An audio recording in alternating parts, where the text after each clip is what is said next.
The Secrets of Doctor Who is brought to you by the Star Quest Production Network and is made possible by our many generous patrons.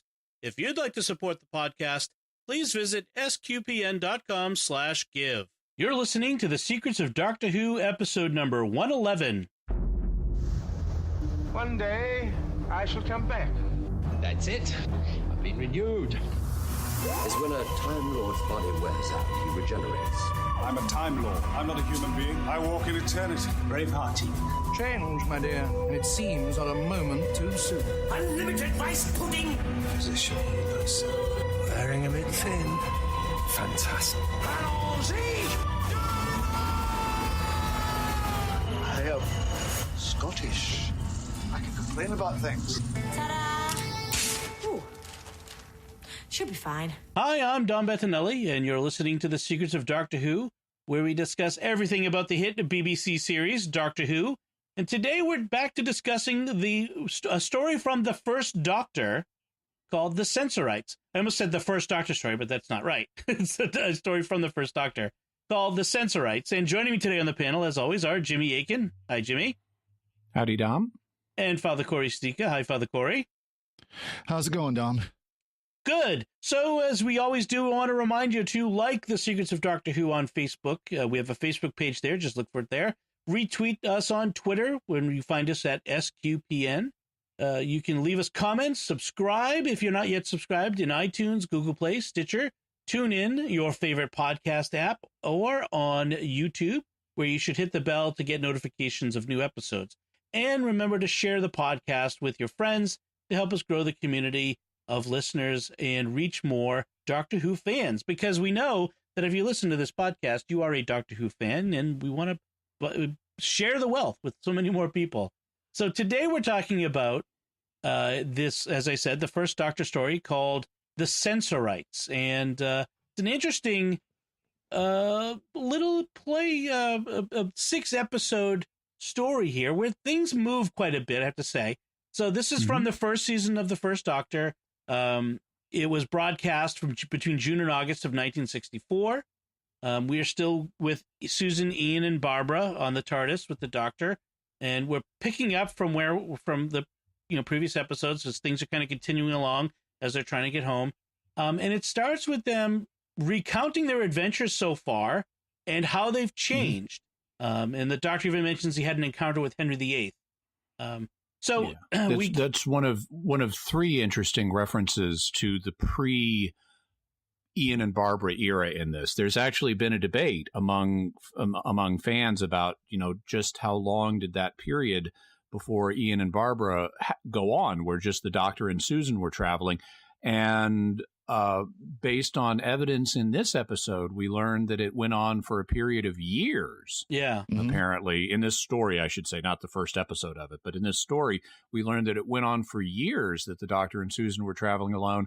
And we learn of 3 prior adventures. One is with Henry VIII, where Henry VIII apparently sent the Doctor to the Tower of London, which was his plan because that's where the TARDIS was. He also apparently had a 19th century adventure with Beau Brummel, right? Who said he looked better in a cape. And Susan mentions they had an adventure on the planet Esto, which had telepathic plants, and if you stood between them, it would interrupt the flow of their telepathy. Right. Yeah, it's very interesting. It's sort of a big expansion of the Doctor Who universe in this episode. Yeah, the mythology. We get that right here, fairly quickly throughout this. And it feels like they wanted to sort of expand the background for us as a. Well, if you took still have no clue about Gallifrey and right. the Time Lords yet. Right. Yeah, if you took the first few serials just as they would have been, broadcast back then, the only thing is that they were exiled from their home planet, but know nothing about what they did after that. Did they go from that home planet right to Earth? Did they bounce around a little bit? And so, and I wonder if that was a conscious decision on the part of the producers to say, we need to make it sound like the Doctor did more than just go from home planet to Earth. Right. So what we get now is they encounter this derelict spaceship, full of recently dead people. They hadn't moved for 24 hours before that, based on their the self-winding watches as the Doctor explains to us how a self-winding watch works. That was Interestingly, that they're in the far future and yet they still have mechanical watches. yes, that's right.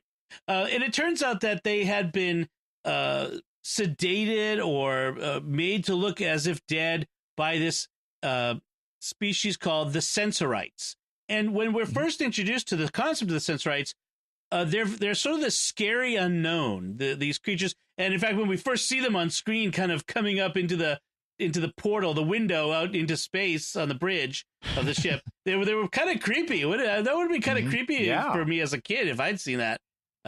So it was very interesting, and we kind of, not a whole lot happens in this first episode of the sixth, except we kind of get introduced to the idea of that there's some sort of conflict between humans of that era and the Sensorites.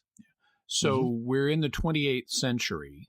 They established that. Right. And we have these three human astronauts, 2 men and a woman, on this spaceship that is in the solar system of a planet called the Sense Sphere, which is where the Sensorites are from. And if you haven't seen it, to give you an idea of what the Sensorites look like, they're kind of like gray aliens. They have big, long heads. They're bald for the most part on top. They have kind of pointed ears. They have darkish eyes, not giant eyes, but darkish eyes. And you don't really see their mouths. It's not clear whether it's exactly what's going on with their mouths is not clear, because they have these upswept beards growing out of the bottom of their chins, and instead of hanging down like our beards, their beards like sweep up. And they wear these jumpsuits. Oh, and they have weird round feet. Their feet are totally round. Yes. Not like like a flat plate. Is the bottom of their foot's like a flat plate. Right. And so they're wearing these body stockings, and they also have something that looks kind of like a stethoscope that hangs from their shoulder. And if they put the round part of the stethoscope on their forehead, they can transmit their thoughts. So with this visual imagery of like the bald head and the round thing on a cord, they seem kind of reminiscent of the Ood. Yes. And according to Russell T. Davies, they were an influence on the Ood, and he established on screen, on computer screens in the show, that the Sense Sphere is in the same solar system as the Ood sphere. So they apparently are related races. Very interesting. And like the Oods, they are actually not aggressive at all. They're not aggressive. They are actually timid, but they're not as servile as the Oods are. Right. Yeah. The telepathic device. To me, it looks exactly like an Apple Watch charger cord. To use a modern reference that some may know.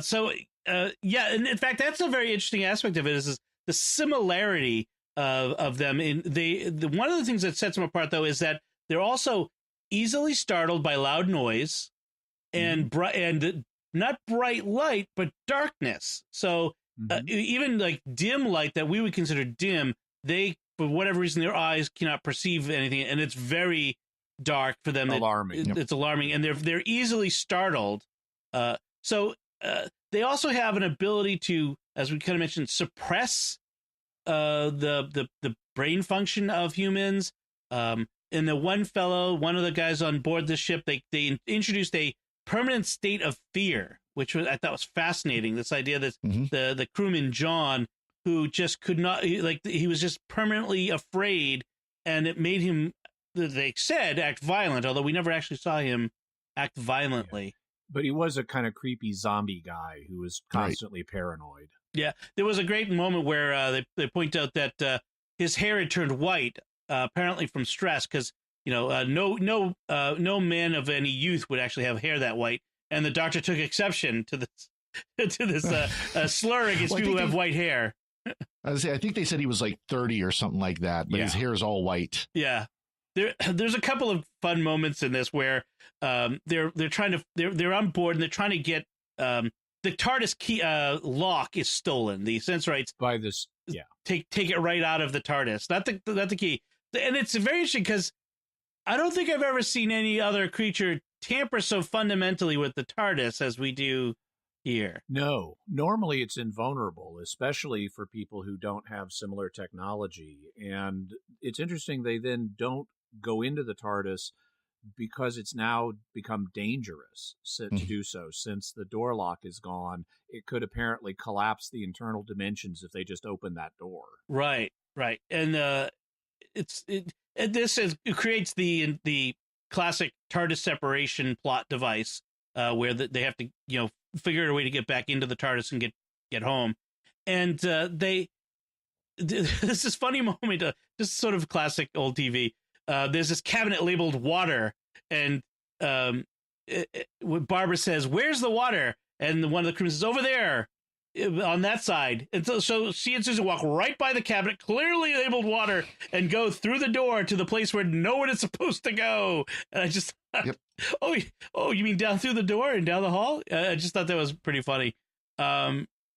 Then we find out that Susan is telepathic, and she receives telepathic messages from the Sensorites.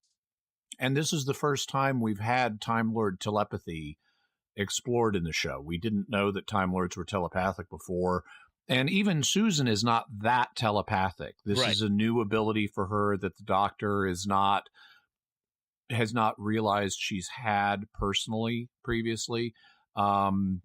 But she begins to be able to communicate in more than other people can with the Sensorites. And so Time Lords, we learn, can have a kind of limited telepathy. Yep. They're not like betazoids that are just reading everybody all the time. Right. And it's funny, there's a funny moment where the Doctor reveals to Ian that he's telepathic too and can sometimes read Ian's mind, which is Ian gets a little disturbed with it first, although that seems to pass. And then the Sensorites, they demand that Susan go with them to the sense sphere, or they'll kill everyone else. And so the Doctor and Ian accompany them to the surface, and Barbara stays behind. And Barbara is not in this story for several episodes. Barbara gets a vacation. She literally, the actress got a vacation for 5 episodes, and then she comes back in the 6th episode. Right. And that's how they, like we've talked about before, that's how they, on this shooting schedule where constantly episodes, this is how they would manage to give the actress some time off. It's not like soap operas today where they say the character of so-and-so is played by so-and-so. Yeah, right, exactly. The Doctor does not like Susan going with the Sensorites. In fact, she disobeys him, which is a very interesting moment where she stands up to her grandfather and says, no. This is a nice character moment. And she does eventually capitulate and does what he says. But she's like, "You're treating me like a child. Stop it." And then we get a nice conversation between Ian and Barbara about the fact Susan is growing up. And then later, Barbara comes to Susan and is saying, even though your grandfather, doesn't appreciate how grown up you are, he is trying to do the right thing here. And so she tries to help Susan see the Doctor's perspective. And so it's very nice. You have this typical scene that, would happen in any species as young people are transitioning to being mature adults. And you have Susan, Barbara, playing this kind of intermediary role as a mature woman. She's mediating between the grandfatherly perspective and the granddaughterly perspective. And it really is a development. We talk a lot about development of character, but it really is a development of the character of Susan, where she's not just the yes, grandfather, yes, grandfather, yes, grandfather. And screechy at the scary things. And actually, if they had continued to explore things about Susan like they do in this story, Carol Ann Ford may have stayed with the series, because she didn't like the unchallenging acting role of just being a kid who screeches. She wanted to be the more mature, and she thought the telepathy they gave her made her character much more interesting. And so if they'd continued to explore her maturation and her telepathy, she might have stayed with the series longer. I wonder if that is as much an issue of TV then versus TV now, because we're used to character development. We recently recorded an episode talking about season 11 of New Who, and that was one of the things we talked about was character development. That's something we expect in TV today. I wonder if that wasn't quite as much an issue in the 60s. It's interesting question. I'm there not was sure. much more of a status quo, hit the reset button Right. in a lot of TV. Right. I wondered, and maybe this, based on what you just said, Jimmy, this is not true, but I wondered if they were actually laying the groundwork here for Susan eventually separating from the Doctor and going off on her own, with leaving her behind.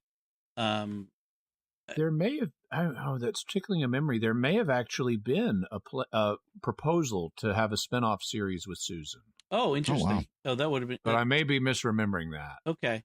It certainly never happened. Right. Not until Big Finish. Yeah. Right. So now we get this difference. We're into the second episode, and we get this different perspective, or actually in the third episode, this different perspective on the Sensorites, where now it seems that they don't actually want to be at war with humans. They want peace, but they're afraid, and so they want to be left alone. Right. Yeah, and some humans who were here previously have apparently done wrong by the Sensorites, which is why they're so suspicious of humans. Right. And they say people always say they want peace, but then they destroy.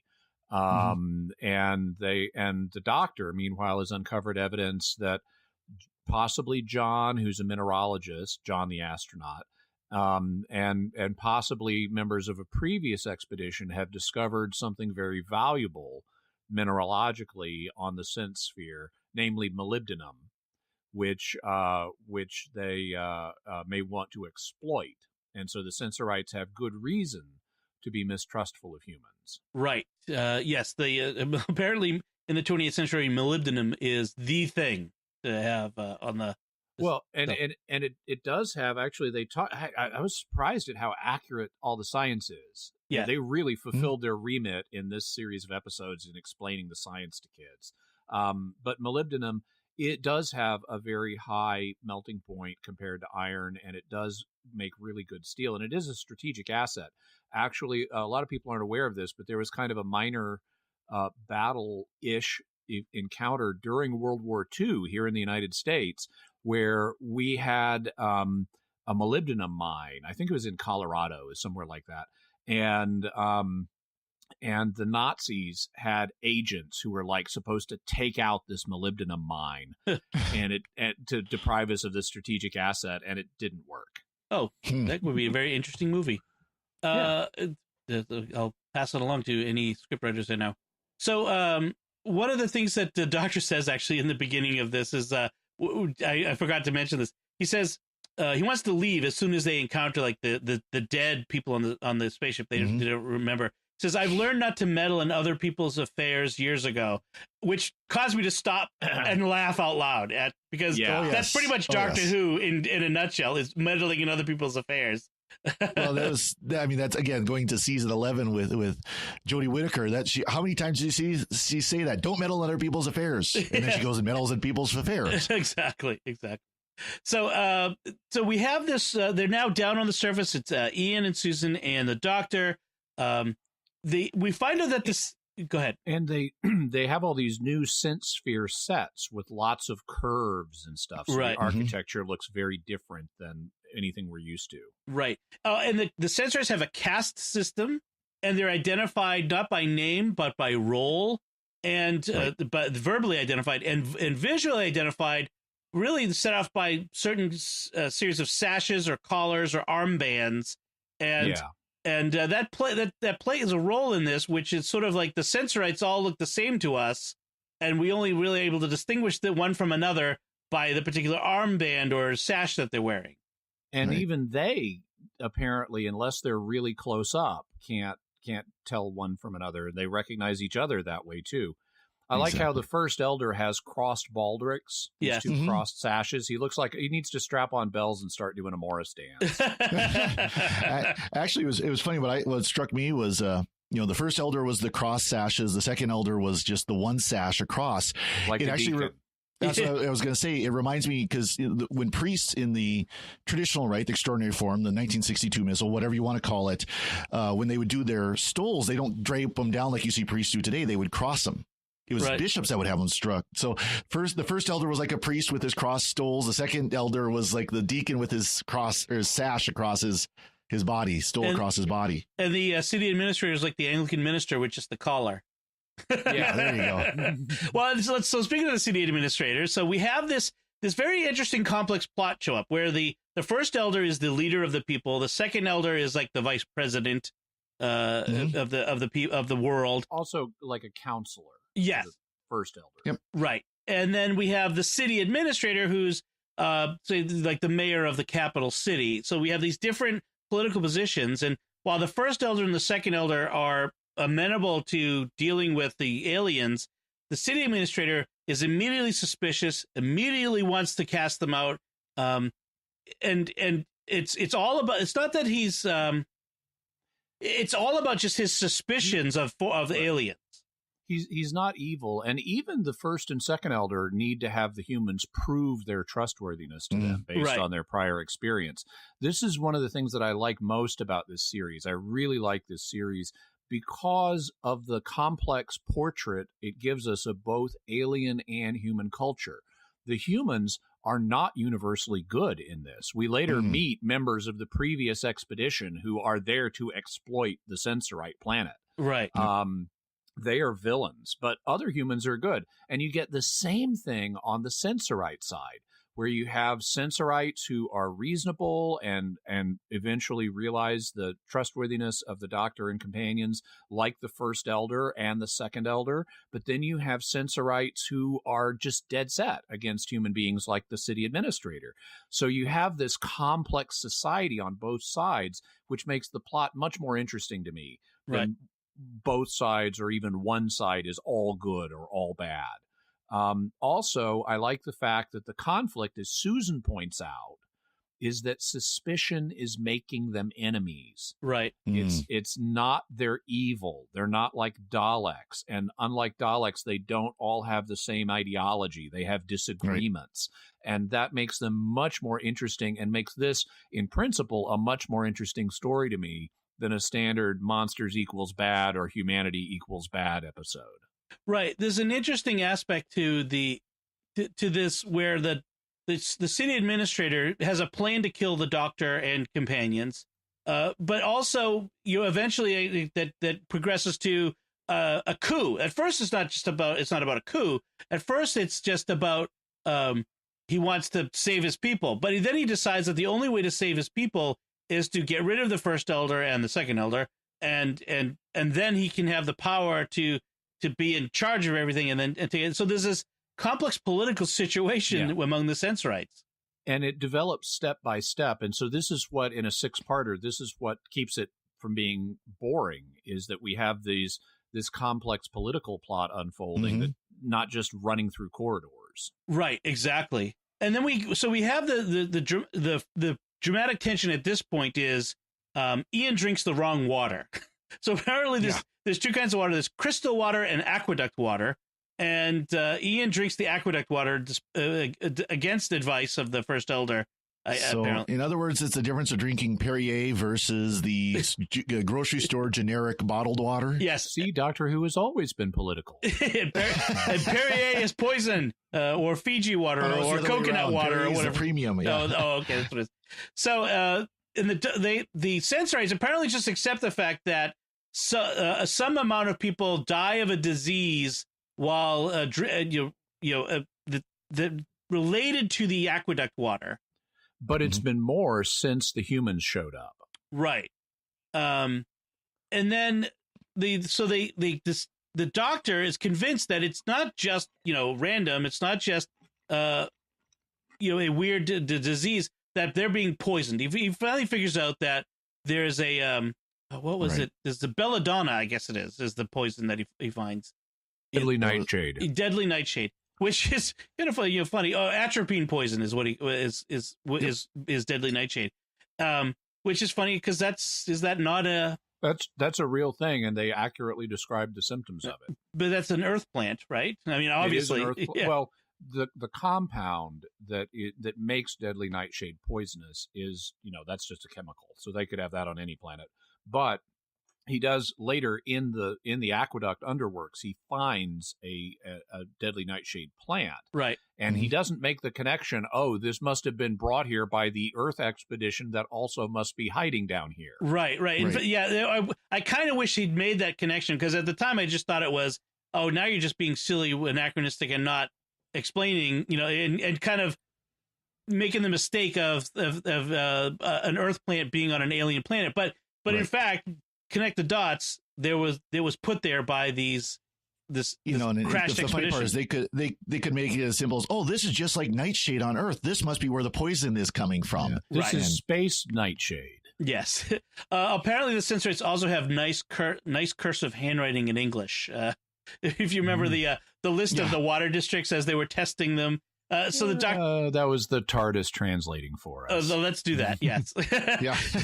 So the doctor traces the poison to this one particular district in the Sensorite planet, I guess, or the city. And the city. And apparently they've been moving we don't know that it's the Earth expedition guys that are doing it, but apparently they've been shifting it around, which is why the Sensorites haven't figured out, because it's not always the same district being poisoned. Mm-hmm. It doesn't seem like a very effective plot, because what are they trying to accomplish, the humans? Are they trying to kill all the Sensorites? Because it doesn't seem to be like they're poisoning enough of the water to kill them all off. They're just really being like, well, it's evil, it's annoying.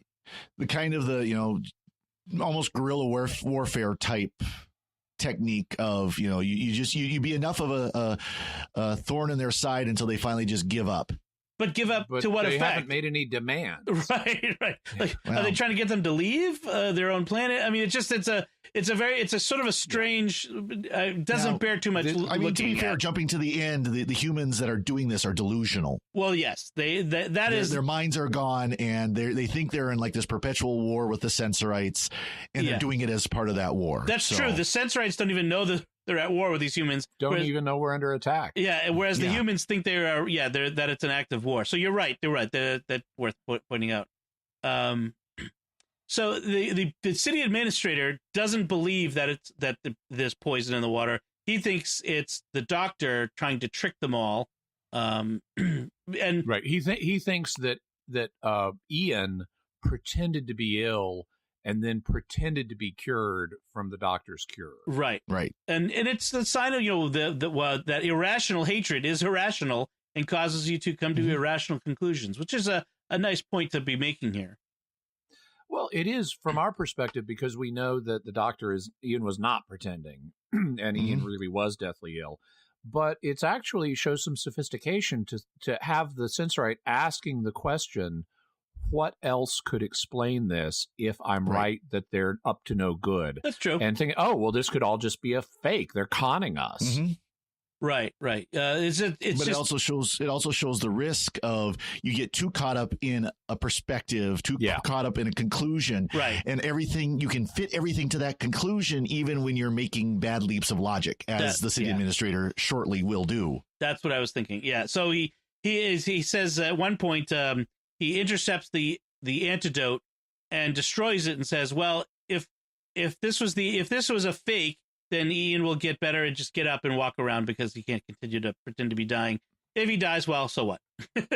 Yeah. And so it's Ian's in danger here, so they have to find the cause, and then eventually they get a second dosage of the antidote, and Ian's all better. Susan goes to the lab and gets another dose. I like, though, before then, one line that struck me as particularly comical is when Ian. They've also brought down John, the astronaut who has the brain problem. Right. And so the first elder agrees, before Ian falls sick, he agrees to have his scientists heal John. And so he tells them, conduct him to one of the restrooms. Yeah, it's like, really? That's where you're going to fix his brain, in the restroom? Yes, that would be the difference in British versus American terminology. Well, I had to laugh too when Ian did fall sick. The doctor asked the first elder, "How long does this illness take?" 3 days, and the doctor's like, 3 days, as long as that? I've got kind of like that. I've got all the time in the world to solve this.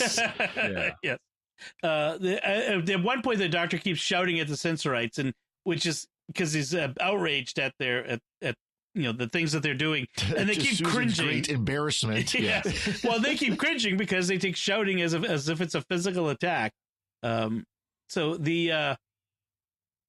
we have the doctor goes into the aqueducts to investigate this poison. He's attacked. The Sensorites won't go in there, right? The Sensorites won't go in because it's dark and because there's loud noises of something down there, and so the doctor, tut, and they believe they're monsters, right? Yep. And so the doctor is attacked down there. They do hint there's something down there because they talk about how they've been trying to light up those waterways, those aqueducts, and it keeps failing. Right. Something keeps taking the bulbs out. Yeah. So this is an area where the writing falls down a little bit. It's like, what? They don't have flashlights and earplugs? Well, apparently they do have flashlights because they give her ones. Well, I was going to say, because then they turn around and they give them to the humans. So what makes us so more qualified to go down there than you guys? Right. So another interesting part. So the second elder is killed by the city administrator in the process of trying to get him to do their bidding and trick the first elder. Yeah. It's an accident. They don't deliberately kill him, but he does die. Right. But now he has to be replaced, and the doctor unwittingly recommends the city administrator to be second elder, which was a nice touch there. This is a great moment where the companions, are making a deduction that, like, hey, he'll like us if we support his candidacy now, so we can get him on our side this way, when just the opposite is the case. Right. They're doing themselves damage in this case. Right.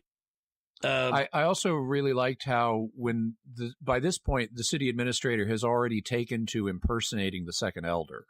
And as soon as it's the lady astronaut, I forget her name. Carol. But, Carol, that's right. So Carol has been talking to him and noting that, I can't even tell you apart without your distinctive, clothing fashion accessories indicating your status. And the city administrator is like, ooh, I never thought of that before. And it's like, we have Chekhov's sash on the table now. Right. Those sashes become very important.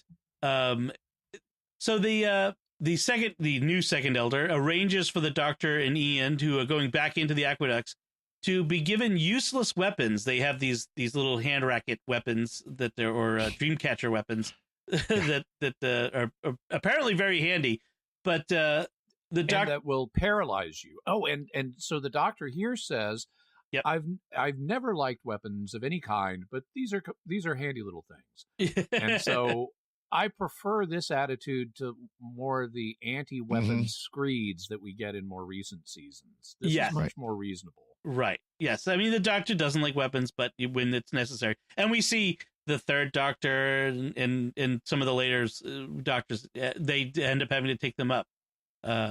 So at one point, Carol is kidnapped by the second elder's henchman, and John, who he's the astronaut who had his brain was messed with. And they're engaged by them. And they were engaged, right? And he comes to her rescue, which was a nice a touch there. At one point, someone says, I forget exactly the context. I have it written down here. You don't trust the ground you walk on until you test. Oh, this was Susan and the doctor. You don't trust the ground you walk on until you test it. So why trust your people implicitly? No, Susan to the first elder. And I'm like, I trust the ground implicitly. I don't test it before I walk on it everywhere. It was a very unless it's something unique or different that you're not sure. Like say ice this time of year for those of us in northern climes. Yes, or maybe if your feet are like little perfectly round circles that you need to test the ground with. Right, but it's just the idea. Like, well, no, that's the point. Like, she actually basically proves this point, which is I trust everything, the people I'm surrounded with implicitly. Yeah. So it's kind of funny. There's a nice, that's a kind of a flaw, but there's a nice bit of reasoning where, so at one point before this city administrator has become the new second elder, he's brought in a guy to accuse the doctor, who's like one of his totems, factotums. And he's been told to say it was the doctor who killed the original second elder. Right. That he saw it. That he saw it. And he saw him take something out of his pocket. And the doctor at this point has just come back from the aqueduct underworks, and his coat has been torn to shreds by whatever attacked him. And so the first elder has just brought him a cloak, a cape to wear. Yep. And he makes the remark about Beau Brummel always did like me in a cape, which is like as far as there are probably earlier name drops the Doctor has done, but this is one of the first. He was a 17th century like fashion plate, like fashionista. Yeah. And I thought he was 19th century, but I could be mistaken. I could be wrong. But in any event, so Ian steps up and says, "So you saw the Doctor kill the second Elder, and you saw him take this thing out of his pocket. Was it his coat pocket?" And he's like standing between the factotum and the Doctor, so he can't see him. And he says, "Yes, it was his. He ends up being exposed because the first Elder has just given him this new cape, right? And it is inconsistent with the factotum's story, right? Well, I love they the have Doctor's... this moment. It's like in the book, it's like in Daniel 13 with the story of Susanna, where you have the elders tricked by their own words. Oh, yeah. Well, I love the Doctor's pose at that point, too. He takes the cloak and kind of wraps it around him and kind of, gets a nice pose going there as he's standing there, showing that this guy's a fool. Right, yeah. Well, he took it out of his coat. Well, his coat was gone at that moment. Oh, well, coat or cloak. I mean, I can't tell the difference between those. And the first Elder is the one who says, I just gave him that cloak. He didn't have even a cloak at that point, and proves the guy was lying, who is taken off to prison, and then the second Elder busts him out again. So all to the bad. But so it turns out that the Sensorites, as a people, are not the bad guys. The poisoning was being done by these humans who were shot down by the Sensorites and were living in the tunnels, as seen by their wild hair and extensive beards. That they must be wild. Extensive fake beards. They were apparently made insane by the Sensorite telepathy and thought that they were at war, as Father Corey pointed out. And so things are wrapped up quite nicely at the end. Susan is sad that she wants to lift telepathy because apparently it was the sense sphere that was giving her the telepathy. And this is one of the things that is at this moment where I felt like they're setting up Susan's departure, where she says she just wants to feel like she belongs somewhere. Like she kind of says she's kind of getting tired of the traveling.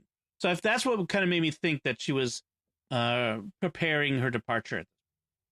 So, well, it wasn't that. I mean, isn't that pretty much considered the reason why they ended up on Earth? Is she wanted to settle down somewhere?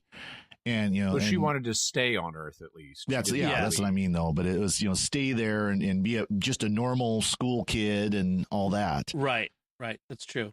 And then as we end the episode, we're setting up the next series, the next set of episodes, and the next story. We have this very strange shift to me that seems strange, where Ian says something that seems somewhat innocuous, and the Doctor flies off the handle at him. And issues this threat to cast Ian off of the TARDIS at the next stop. It was a very strange moment, and I know that segues are not always easy. I get this. Well, it was weird because literally the conversation before they walk in was between the Doctor and Susan talking about this old ship of mine seems to be an aimless thing, and then Ian says basically the same thing. Right. But maybe it was because his was more of an insult of, at least they know where you're talking about the human ship that's flying off. At least they know where they're going. Right. So maybe it was the fact that it was more of an insult or the Doctor took it as more of an insult versus, well, the ship is just an aimless old ship. Right. Maybe a little case of I can criticize my father, but you cannot. Yeah, exactly. So anyway, so that's how it ends up setting up the next story, which is apparently the Reign of Terror, which is one that it doesn't exist. It's one of the lost episodes, right? Yes. Which will take place in. I think we have parts of it because I think I've seen because the Doctor plays two roles in that. I mean, this is another one like The Enemy of the World, where the Doctor gets to play both the hero and a villain. Okay. So I think there's maybe some episodes that I don't remember. Yeah, the TARDIS Wiki is showing it as partially missing. Okay. So there are parts of it available out there to see. So maybe there's a way we can still cover this for you folks and still do this one justice. Yep. That would be great. So any final thoughts, any notes that I've missed that you guys wanted to bring out from the Sensorites, Jimmy? I do have Father Corey, you go ahead. Oh, sorry. Couple of things. I liked at the very beginning where they actually walked right from the TARDIS console room into the ship. There was no, you actually watched them. I think that's probably the first time that they actually show them walking from one to the other. Right. Instead of there being, a cut scene, between. It's also one of maybe the only time it happens in Classic Who. Right. I got a kick out of the fact the astronauts had absolutely no qualms about space travel. They just, you're from the 21st century. Well, I mean, the 20th century. Yeah, that works. Okay. Ian has the perfect definition of companion separation. Well, I don't like this splitting up. It always leads to trouble. That's it right there. Yeah. And then kind of one last thing. Susan was talking to the first elder describing their home planet, Gallifrey. And she says, we don't know it's Gallifrey. Yeah, that's why I say Gallifrey, but the home planet. At night, the sky is a burnt orange and the leaves on the tree are bright silver. Well, that should sound familiar to us because just last week we did Gridlock. Yeah. And that's exactly how the 10th Doctor described Gallifrey. Yeah. With a little more explanation, but that's basically how he described it as well. That was a callback all the way to here that established the basic color scheme of Gallifrey. Yep. Very good. Very nice. Very nice. That's the sort of thing I like with a show that's been on for 50 plus years, to be able to call all the way back to the beginning to elements. It's really nice. Jimmy, do you have some stuff? I was going to mention the same thing about Gallifrey. Also, Susan, the Doctor, he's a little ambiguous with her about the telepathy. Even though it is going to diminish because they're leaving the scent sphere, he says they can still kind of go on to explore it or cultivate it and see what happens with it in the future. Right. All right. So let's finish up that discussion. So before we finish, I want to take a moment, as we often do, to thank our patrons who make it possible for us to create Secrets of Doctor Who.